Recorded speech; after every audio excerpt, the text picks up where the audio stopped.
Welcome to AI in 8 minutes or less, your daily AI update. All right, let's just jump right into one of the biggest stories happening in AI right now. We're talking about a model so powerful, its own creators are actually afraid to release it. And what you're seeing here, this is the official word from the AI lab Anthropic. Honestly, this feels like a turning point we all kind of knew was coming, right?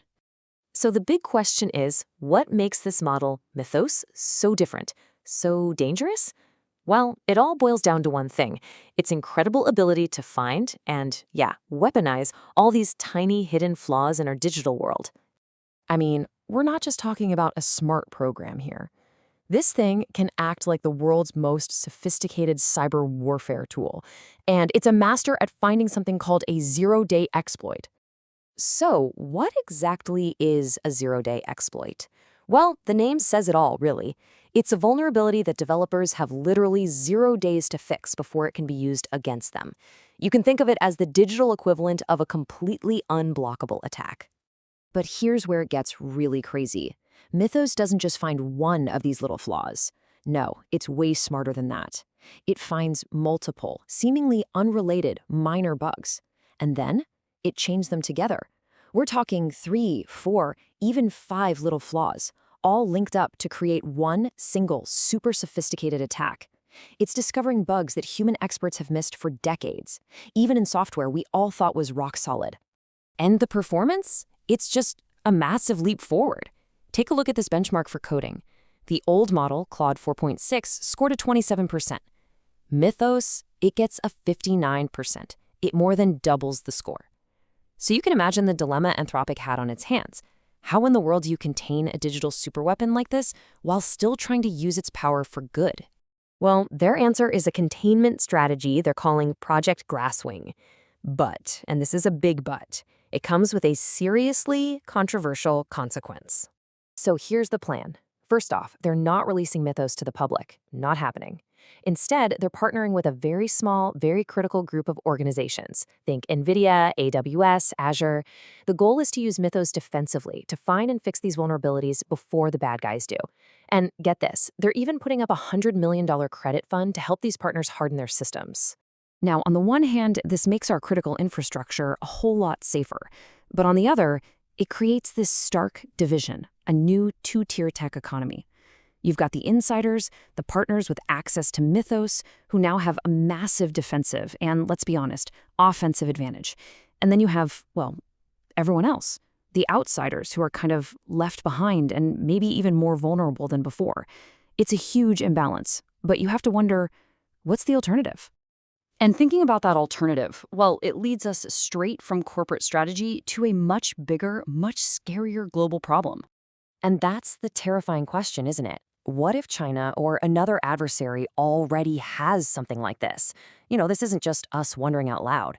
Sources are confirming that top tech leaders are having these very conversations behind closed doors with the government about the massive security implications. And this quote, man, it just perfectly captures the stakes.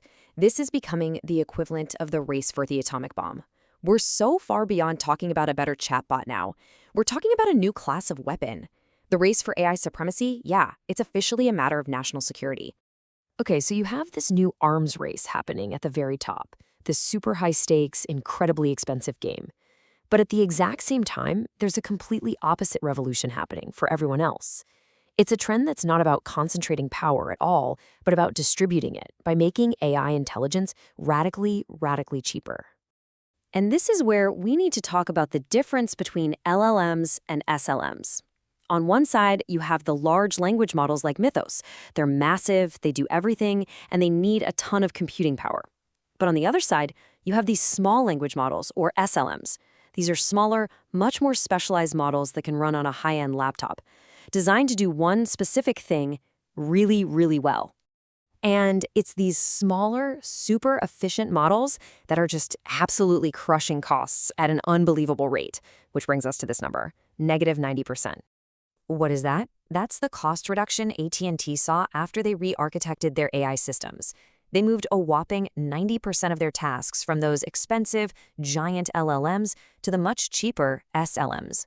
It's part of a mind-bending trend people are starting to call hyper-deflation.